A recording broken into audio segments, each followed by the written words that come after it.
உங்களுக்கு ஒன்று தெரியுமா, நாம இப்போ சென்னை ஸ்ரீபெரும்புத்தூர்ல இருக்கக்கூடிய ஜேகே டயர் பிளான்ட்ல நிக்கிறோம். இந்த வீடியோல ஒரு டயர் எப்படி மேனுஃபேக்சர் பண்றாங்க அப்படிங்கறத பிளான்ட் விசிட் பண்ணி தெரிஞ்சுக்க போறோம். வணக்கம் மக்களே, எல்லாரும் எப்படி இருக்கீங்க? மற்றும் ஒரு வீடியோக்கு உங்களை அன்போட வரவேற்கிறேன். இது நம்மளுடைய செகண்ட் ஃபேக்டரி விசிட். வின்ஃபாஸ்டோடைய தூத்துக்குடி பிளான்ட் ஸ்டார்ட் பண்ணும்போது போன மாசம் நாம விசிட் பண்ணியிருந்தோம். அது ஒரு ஃபேக்டரி விசிட்டாவும் செஞ்சிருந்தோம். அதனுடைய வீடியோ லிங்க் இந்த டிஸ்கிரிப்ஷன்ல இருக்கும். ஸோ அந்த வீடியோவை பார்க்காதவங்க செக் அவுட் பண்ணி பாருங்க. சரி, இப்போ விஷயத்துக்கு வருவோம். டயர்ஸ் அப்படின்னு சொன்ன உடனே நம்ம மைண்டுக்கு வர விஷயம், எந்த ஒரு வெஹிக்கிள் எடுத்துக்கிட்டாலும் அது வந்து ரோடோட கான்டாக்ட் ஆகிற விஷயம் அப்படிங்கிறது டயர்ஸ்ல தான். சிம்பிளா சொல்லணும்னா, நமக்கு கால்கள் எப்படியோ அந்த கால்கள்ல போடக்கூடிய காலணிகள், அதாவது செருப்பு ஷூ எல்லாம் போடுறோம்ல, ஸோ அந்த மாதிரியான விஷயம் தான் கார்களுக்கான டயர்ஸ். அதோடைய முக்கியமான வேலை என்ன?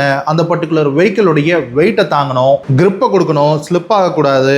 அதோட ரொம்ப முக்கியம், லாங் லைஃபும் வரணும். இவ்வளவு எதிர்பார்ப்புகளையும் பூர்த்தி செய்யற மாதிரி எவ்வளவு விஷயங்களை உள்ளடக்கி இந்த டயர் அப்படிங்கிற விஷயத்தை மேனுஃபேக்சர் பண்றாங்கன்றத வாங்க பார்த்துடலாம். பொதுவா எந்த ப்ராடக்ட்டை மேனுஃபேக்சர் பண்ணாலும் அதுக்கான ரா மெட்டீரியல்ஸ் சோர்ஸ் பண்ணி ஸ்டாக் பண்ணி வச்சுக்கிறது தான் ஃபர்ஸ்ட் ஸ்டேஜ். அண்ட் இங்க ஜேகே டயர்னுடைய சென்னை பிளான்ட்ல அதிகபட்சமா தயார் பண்றது பிசிஆர் டயர்ஸ், அப்புறம் டிபிஆர் டயர்ஸ். பிசிஆர் அப்படிங்கிறது பேசஞ்சர் கார் ரேடியல், அதே மாதிரி டிபிஆர் அப்படிங்கிறது ட்ரக் அண்ட் பஸ் ரேடியல். அது போக 2 வீலர் அண்ட் 3 வீலர் டயர்ஸ் கூட பண்றாங்க. சரி, இப்போ இந்த டயர்ஸ் பண்றதுக்கான ரா மெட்டீரியல்ஸ் அப்படின்னு எடுத்துக்கிட்டோம்னா, natural rubber, synthetic rubber, carbon, silica, steel cords, polyester, nylon, இந்த மாதிரி 16 different types of raw materials வந்து உள்ளடக்கி தான் ஒரு டயரை வந்து செய்யறாங்க. ஃபர்ஸ்ட் ஸ்டெப், இந்த ரா மெட்டீரியல்ஸ் எல்லாத்தையும் எடுத்து ப்ரொபோர்ஷனேட்டா மிக்ஸ் பண்ணி ஒரு டவ் மாதிரி, சிம்பிளா சொல்லணும் அப்படின்னா சப்பாத்திக்கு மாவு பிசைவோம்ல, அந்த மாதிரி ஒரு மாவு பதத்துல இதை ஃபர்ஸ்ட் மிக்சிங் பண்ணிடுறாங்க. அடுத்ததா இந்த மாவு மாதிரி இருக்கக்கூடிய மிக்சரை ரோலர்ஸ்ல, நீங்க இந்த வீடியோல பார்க்கலாம், பெரிய பெரிய ரோலர்ஸ் மூலமா இந்த மிக்சரை ஃபிளாட்டன் பண்ணி ஒரு நாமினல் திக்னஸ்ல இருக்கக்கூடிய ஒரு ஷீட்டா உருவாக்குறாங்க. இந்த பர்டிகுலர் ஷீட் தான் டயர்ஸுக்கான ஒரு முக்கியமான பேஸ் ரா மெட்டீரியல்னு சொல்லலாம். இப்போ முதல்ல இந்த ஷீட்ஸ் எல்லாம் தயாரானதுக்கு அப்புறமா ஒவ்வொரு பர்டிகுலர் ஷீட்டுக்கும் பார் கோடிங் கொடுத்து ப்ராப்பரா அதை ஸ்டாக் பண்ணி வச்சிடறாங்க. அண்ட் அடுத்த ஸ்டெப்புக்கு போறதுக்கு முன்னாடி ஒரு விஷயம் சொல்லிடுறேன். இந்த ஃபேக்டரி கைடட் டூரை நமக்கு கூடவே வந்து எக்ஸ்பிளைன் பண்ணது மிஸ்டர் விகே மிஸ்ரா. அவர் தான் ஜேகே டயர்ஸ்னுடைய டெக்னிக்கல் டைரக்டர். அவர் கூடவே இந்த ஃபுல் பிளான்ட் விசிட்லயும் வந்து நமக்கு எல்லா விஷயத்தையும், ப்ராசஸ் எல்லாம் எப்படி நடக்குது அப்படிங்கிற எல்லா விஷயத்தையுமே நமக்கு கூடவே நின்று எக்ஸ்பிளைன் பண்ணாரு.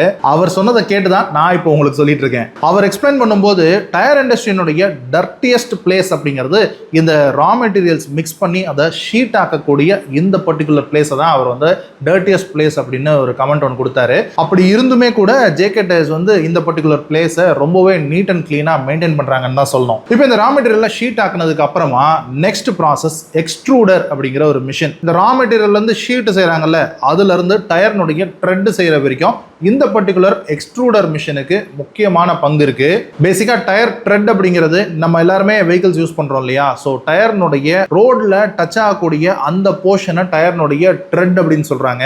பட் நீங்க இந்த வீடியோல பார்க்கும்போது என்னடா ஃபிளாட்டா இருக்கே இந்த த்ரெட் அப்படின்னு சொல்லி நீங்க நினைக்கலாம். பட் அது என்ன அப்படின்னா, ஃபைனல் ஸ்டேஜ்ல தான் நீங்க பார்க்கக்கூடிய அந்த டயர் பேட்டர்ன் எல்லாம் இந்த த்ரெட்ல வந்து வரும். ஸோ வீடியோவை ஃபுல்லா பார்த்தீங்கன்னா அது உங்களுக்கு எப்படி வருது அப்படிங்கிறது புரிஞ்சிடும். ஸோ பேசிக்கா இந்த எக்ஸ்ட்ரூடர் மிஷின் என்ன பண்ணும் அப்படின்னா, ரப்பர் காம்பவுண்டை மிக்ஸ் பண்ணி டயர் த்ரெட்டா இருக்கட்டும், சைடு வாலா இருக்கட்டும், இதுக்கெல்லாம் ஷீட்டா உருவாக்கிடும். அடுத்ததா இங்க உருவான இந்த த்ரெட் இருக்குல்ல, அது இந்த எக்ஸ்ட்ரூடர்ல இருந்து வெளிவருது ஒரு கன்வேயர்ல. சோ அதுல பாத்தீங்க அப்படின்னா ஒரு ஒயிட் கலர் லைன் ஒன்னு கொடுக்குறாங்க. அதுக்கு அடுத்ததா நீங்க பாக்குறது செப்பரேஷன் ரோலர். இந்த செப்பரேஷன் ரோலர்ல என்ன பர்டிகுலர் கரெக்டான சைஸ், அதாவது அந்த விட்த், இந்த டயர் த்ரெட்னுடைய விட்த் எந்த அளவுக்கு கரெக்டா வேணுமோ அதை கரெக்டா கட் பண்ணது இந்த செப்பரேஷன் ரோலர். அடுத்ததா நாம எல்லாருமே வெஹிக்கிள் வச்சிருப்போம். நம்மளுடைய வெஹிக்கிள் டயர் தேயும் போது நூல் நூலா வரும், கம்பி கம்பியா வரும், பார்த்துருப்பீங்கல்ல.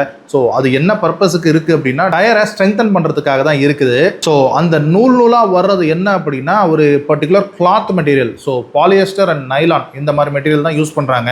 இப்போ நீங்க பாக்குறது கன்வேயர்ல பிட்டு பிட்டா போகுது பாத்தீங்களா. ஸோ இது எல்லாமே ஒரு டயருக்கான ஒரு த்ரெட் மெட்டீரியல். கரெக்டா அந்த சைஸுக்கானதை கட் பண்ணி அந்த கன்வேயர்ல மூவ் ஆகிறத பார்க்க முடியும். நெக்ஸ்ட் நாம பார்க்கறது, கரெக்டான சைஸுக்கு கட் பண்ண இந்த த்ரெட் வந்து பக்காவா இருக்கா அப்படிங்கிறத செக் பண்ணுது. ஒரு வேளை அதில் ஏதாவது எரர் இருந்தது, தவறுதலாக ஏதாவது கட்டிங் இருந்தது, சைசிங் மேட்ச் ஆகலை, இல்லை ஏதோ சம்திங் அதில் இருக்குது, பிரச்சனை இருக்குது அப்படின்னா அதை வந்து ஃப்ளிப் பண்ணி ரிஜெக்ட் பண்ணிடுது. ஸோ அந்த ரிஜெக்ஷன் சிஸ்டம் தான் இது. அடுத்ததாக நீங்கள் பார்க்கலாம், ட்ரேவாக இருக்குது பார்த்தீங்களா, இது எல்லாமே வந்து லீஃப் அப்படின்னு சொல்கிறாங்க.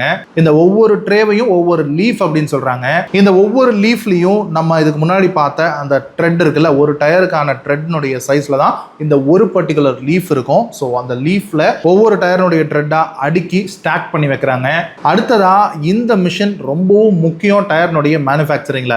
எக்ஸ்ட்ரூடர் எப்படி ஒரு பார்ட்டோ, இது செகண்ட் பார்ட். இதை வந்து குவிண்டோஃப்ளெக்ஸ் ஆட்டோ புக்கிங் மிஷின் சொல்றாங்க. குவிண்டோ அப்படின்னா 5, ஆட்டோ புக்கிங் அப்படின்னா ஆட்டோமேட்டட் அப்ளிகேஷன் அர்த்தம். ஸோ பேசிக்காக உங்களுக்கு புரிஞ்சிருக்கும் 5 விதமான ஆட்டோமேட்டட் அப்ளிகேஷனை இந்த பர்டிகுலர் மிஷின் செய்யும். ஸோ இந்த மிஷினுடைய பேசிக் ப்ராசஸ் என்ன அப்படின்னா 5 விதமான tyre profiles, for example tyre cap, base, side wall, cushion, rim strip, இந்த மாதிரி இருக்கக்கூடிய விஷயங்கள் எல்லாத்தையும் ஒன்னா சேர்த்து ஒரே டயர் பாடியா மேக் பண்ணக்கூடிய மிஷின் இந்த குவிண்டோஃப்ளெக்ஸ் ஆட்டோ புக்கிங் தான். அடுத்ததா இப்போ நீங்க ஸ்கிரீன்ல பாக்குறது நைலான் ரோல்ஸ். இந்த நைலான் ரோல்ஸ் எடுத்து ப்ராசஸ் பண்றாங்க. பேசிக்கா நைலான் மட்டும் இல்ல, நைலான் அண்ட் பாலியஸ்டர். அண்ட் இந்த ப்ராசஸ்ல இந்த நைலான் அண்ட் பாலியஸ்டர் ரெண்டுத்துக்கும் மேலேயுமே ஒரு ரப்பர் கோட்டிங் ஒன்று கொடுக்குறாங்க. இந்த கோட்டிங் முடிச்சு வெளியில வரக்கூடிய ஷீட்டை பார்த்தீங்கன்னா பிளாக் கலர்ல தின் ஷீட்டா வந்து நமக்கு தெரியுது. அண்ட் இந்த பர்டிகுலர் ஷீட் வந்து அடுத்ததா ப்ளை கட்டர் அப்படிங்கிற ஒரு மிஷின்குள்ள போகுது. ஸோ இந்த ப்ளை கட்டர் என்ன பண்ணும்னா சேம் அது நமக்கு தேவையான சைஸ்ல இந்த ஷீட்டை கட் பண்ணும். அதாவது ஒவ்வொரு டயருக்கு ஏற்ற மாதிரியான சைசிங் டிஃபரன்சஸ் இருக்கும். ஸோ அந்த சைஸ் டிஃபரன்ஸுக்கு ஏற்ற மாதிரி ப்ராப்பராக அது வந்து கட் பண்ணி கொடுக்கும். அடுத்ததான் நான் சொன்ன மாதிரி நம்ம டயர் தேயும் போது நூலும் ஸ்டீலும் அந்த கம்பிகள்லாம் வெளியில் வர்றதெல்லாம் பார்த்துருப்போம்ல. ஸோ அடுத்ததான் நீங்கள் பார்க்குறது இந்த ரோல்ஸில் இருக்கக்கூடியது அந்த கம்பிகள் தான். இதை வந்து ஸ்டீல் கார்ட்ஸ் அப்படின்னு சொல்கிறாங்க. இதுவும் இந்த மாதிரியான ரோல்ஸில் தான் வருது. அடுத்ததான் இப்போ நீங்கள் பார்க்குறது ரோல் கேலண்டர்ஸ்னு சொல்லுவாங்க. பேசிக்காக இந்த கேலண்டர் மிஷினில் நிறைய ரோலர்ஸ் இருக்கிறத பார்க்க முடியும். இதில் ஒரு சைடில் ஹீட்டட் ரோலர்ஸ் இருக்கு, ஒரு சைடில் கூல்ட் ரோலர்ஸ் இருக்கு. இந்த ரோல் கேலண்டருடைய ப்ராசஸ் என்னன்னா, நான் ஏற்கனவே சொன்ன மாதிரி அந்த நைலான் அண்ட் பாலியஸ்டர் இருக்குல்ல, அதில் ரப்பர் கோட்டிங் கொடுத்து ஒரே தின் ஷீட்டாக மாற்றுறது தான் இந்த ரோல் கேலண்டருடைய வேலை. ஸோ ஃபர்ஸ்ட் அந்த ஹீட்டட் ட்ரம்ஸ் மூலமாக இதை வந்து சிங்க் பண்ணுறாங்க, இந்த கிளாத்தையும் ரப்பரையும். அதுக்கப்புறமா இந்த கூல்டு ட்ரம்ஸ் மூலமா அதை வந்து சில் பண்ணி யூசபிள் தின் ஷீட்டா மாத்துறாங்க. அடுத்ததா நம்ம பேசின இந்த ஒயர் கார்ட்ஸ். ஸோ இதை வந்து கிரீல் ரூம் அப்படின்னு சொல்லக்கூடிய ஒரு பர்டிகுலர் ரூம்ல வச்சுதான் இந்த ஒயர் கார்ட்ஸ் எல்லாத்தையும் அவங்க வந்து தனித்தனியா பிரிக்கிறாங்க. பிரிச்சு ப்ராசஸ் பண்ணி டயர்னுடைய ரா மெட்டீரியல் கூட எம்பெட் பண்றாங்க. அடுத்ததா டயர்னுடைய ரிம்ஸ்.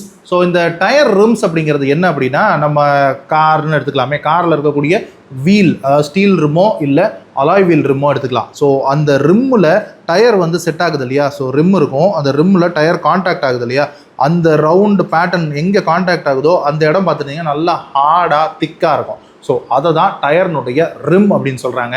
ஒரு டயருக்கு 2 ரிம் இருக்கும். ஸோ அந்த 2 சைடும் அது வந்து பிடிச்சிக்குது இல்லையா, ஸோ அதுதான் அது. அடுத்ததா டயர் மேக்கிங் மிஷின். இதை வந்து PCR tyre making machine, TBR tyre making machine ரெண்டாக சொல்கிறாங்க. அதாவது சைஸ் தான் வித்தியாசம், பேசஞ்சர் காருக்கான ரேடியல் பண்ணுறது அண்ட் அதே மாதிரி ட்ரக் அண்ட் பஸ்ஸுக்கான ரேடியல் பண்ணுறதுன்னு நீங்கள் பார்க்குறது அடுத்தடுத்து வரும். சைஸ் டிஃப்ரென்ஸ் பார்த்தாலே உங்களுக்கு வந்து புரிஞ்சிடும். ஸோ பேசிக்காக ரெண்டுமே ப்ராசஸ் ஒன்று தான், சைஸ் தான் வேறு. அண்ட் ட்ரக் அண்ட் பஸ் ரேடியல்ஸில் இன்னும் அந்த ரா மெட்டீரியல் காம்பனன்ட்ஸ் வந்து கொஞ்சம் அதிகமாக இருக்கும். 2-3 காம்பனன்ட்ஸ் அதிகமாக மிக்ஸ் பண்ணுவாங்க for longer range and longer life அப்படின்றதுக்காக சொல்கிறாங்க.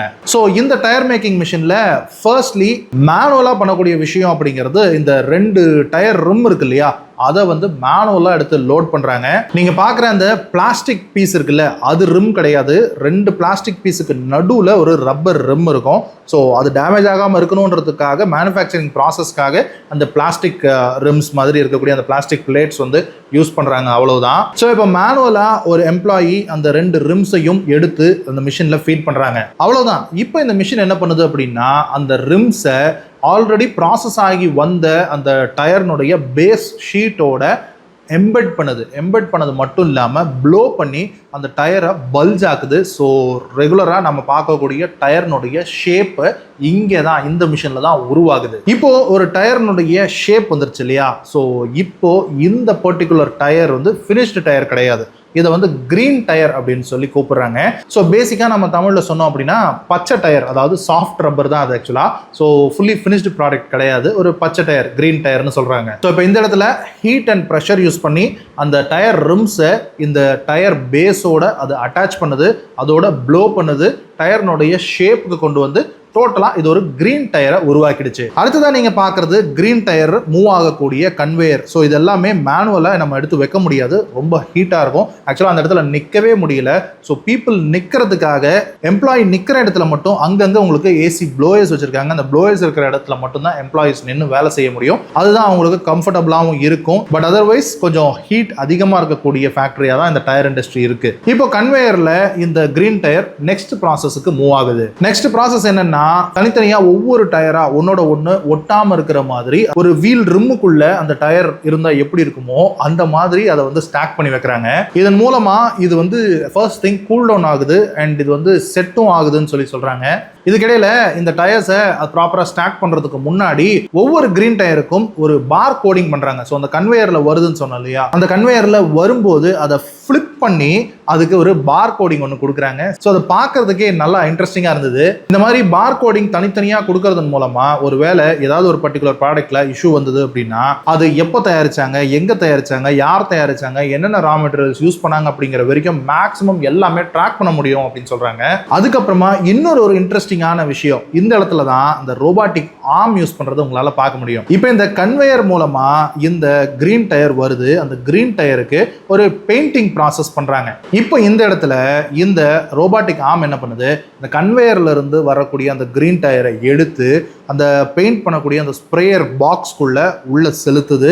அண்ட் பெயிண்ட் ஸ்ப்ரே பண்ணி முடிஞ்சதுக்கு அப்புறமா அதை எடுத்து இன்னொரு ட்ராலிலையும் திரும்பவும் பிளேஸ் பண்ணுது. ஸோ இந்த ரோபாட்டிக் ஒர்க்கை வந்து இந்த ஆர்ம் வந்து பண்ணுது. இது ஒரு பர்டிகுலர் ஆட்டோமேஷன் அப்படின்னு சொல்லலாம். இன்னொரு விதமான ஆட்டோமேஷன் அப்படிங்கிறது இதை அட்டானமஸ் வெஹிக்கிள் அப்படிங்கிற ஒரு விஷயத்தை பார்த்தோம் நாங்க. ஸோ இன்சைட் த ஃபேக்டரி இந்த கிரீன் டயர்ஸை ஒரு பர்டிகுலர் ப்ராசஸ்ல இருந்து இன்னொரு பர்டிகுலர் ப்ராசஸ் இன்னொரு ஸ்டேஷனுக்கு இந்த கிரீன் டயர்ஸை மூவ் பண்றதுக்காக அவங்க இந்த அட்டானமஸ் வெஹிக்கிள் யூஸ் பண்றாங்க. ஸோ இது வந்து டிரைவர்லெஸ் வெஹிக்கிள். இது இன்சைட் ஃபேக்டரியில் அவங்க யூஸ் பண்றாங்க. இந்த மாதிரி எந்தெந்த இடத்துல எல்லாம் முடியுமோ அந்தந்த இடத்துல எல்லாம் ஆட்டோமேஷன் இன்னோவேஷன்ஸ் அவங்க வந்து யூஸ் பண்ணிக்கிட்டே தான் இருக்காங்க JK tyres. And next almost final ஸ்டேஜுக்கு வந்துட்டோம். இப்போ இந்த கிரீன் டயர் அப்படிங்கிறது ஆல்மோஸ்ட் டயர்னுடைய ஷேப் வந்துருச்சு இல்லையா.